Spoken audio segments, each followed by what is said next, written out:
Good morning, Ben Brown reporting live to you from Dubuque, Iowa, where we are going to talk about women in the American Revolution today. Specifically, Molly Pitcher. No, the other Molly Pitcher. Who is this Molly Pitcher? Where did she get her name? We get a clue from the picture that she has a pitcher in her hand. The problem is we don't actually know who Molly Pitcher was. There are several theories that have been put forward. One is that it's Mary Ludwig Hayes. The reason she got her name, or the theory goes, is that she was one of the ladies who would carry pitchers of water to the men that were serving in hot sun. Think about how dehydrated you might get. So they would bring water to the men, and also to cool the cannons. The more they fire, the hotter they get. So Molly was bringing water, and her husband, who was manning one of the cannons, passed out, possibly from the heat. Molly then stepped in and took up the ramrod and began to actually load the cannon and to fire it. And the only reason we even know about the story is because a guy, Private Joseph Plum Martin, actually tells us about it. And he writes in his journal, while in the act of reaching for a cartridge and having one of her feet as far before the other as she could, a cannon shot from the enemy passed directly between her legs without doing any other damage other than carrying away all the lower part of her petticoat. Looking at it with apparent unconcern, she observed that it was lucky. Not a lot was said for a while, but her husband, who eventually passed away and then she remarried later in life, she was actually able to get a pension, but not until 1822, many years after the war was fought. But she's the one who's commemorated at the battle. There are statues, a few statues up of her, and she's the one, if you're looking online, you might find some sources that say this is the Molly Pitcher. But there are some other Molly Pitchers theories out there. One is that maybe it referred to Margaret Corbin.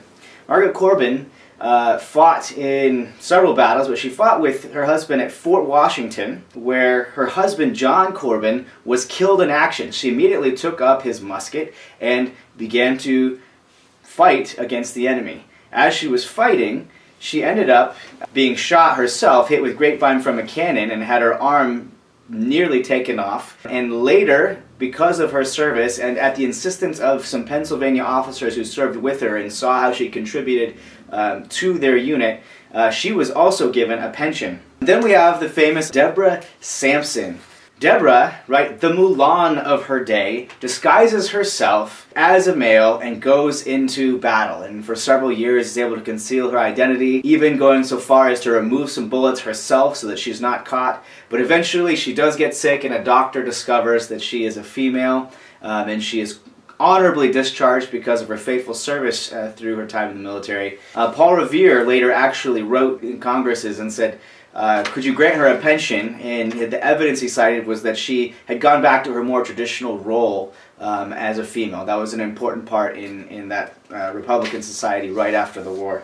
So those are three that are proposed. So which one is the real Molly Pitcher? Will the real Molly Pitcher please stand up? Historian at Fullerton, Emily Tape, has said that Molly Pitcher is all of these, and at the same time, none of these. See, the Molly Pitcher is every female who served or was a part of the American Revolution. Now, historian and park ranger Robert Dunkerley writes an interesting article, and he highlights and kind of describes the life of a camp follower, and he highlights some interesting points. One, he says there's thousands of them. We don't know the exact numbers because they didn't keep careful records, but we know that there was probably anywhere from 8-to-1 to 13-to-1 ratio of females in the military. So contrary to some theories that they were immoral and that they were loose women, they had to be of good character. They had to contribute to the actual military effort. Otherwise, they would, as Washington feared, would just become a burden. What were the kinds of things they do? Well, they would practice medicine. They were subject to military discipline. They would do laundry. They would occasionally cook. They would sew. They would guard the baggage. And sometimes, as in the case of, for example, Margaret Corbin, they would actually fight. They had hard lives. Just imagine childbirth, or caring for children at all, or traveling, maybe no or not very good shoes, with an army for miles and miles over rough terrain. Right? A lot of them were widowed. If your husband gets shot, what are you going to do? What if your estate has been destroyed? A lot of the camp followers were women who literally had lost everything, and they were following the army so that they could get a ration. He says that they made a difference, right? They boosted the morale of the men. They took care of things so that men could be soldiers. He also notes, he says, they are often forgotten. So as we're kind of concluding here, we have to ask ourselves, why are the Molly Pitchers, one of a couple ladies you might know the name of, why are they forgotten? They're forgotten because we don't have the records on them. How many people are writing books about how many loads of laundry they have to do per day? So they're forgotten for a number of reasons, but I would also contend that these women are worth remembering, right? Understanding the perspective of women and families and those who are following the war right there really provides a fresh take on war. Can you imagine, right? A battle scene, the way we picture it is often, right? Men going into battle, we don't even think that there are actually women there, but the reality is, there were. I think a word needs to be said about a biblical perspective on women's roles. Right? Proverbs 31, what does it tell us about women? Did they sit around and are they passive, doing nothing? By no means. Verse 13, she seeks wool, flax, and works willingly with their hands, right? To be a camp follower, to serve in the American Revolution, they had to be willing to work. Give her of the fruit of her hands and let her own works praise her in the gates. So I would just like to say thank you to the Molly Pitchers out there, for the thousands of you and for your service to our country.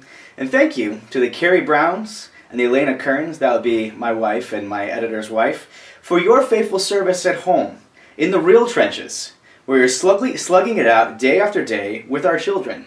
Nursing, cooking, washing, yea, sometimes even engaging in hand-to-hand combat. We men couldn't do it without you, and your works are certainly to be praised in the gates. Thank you.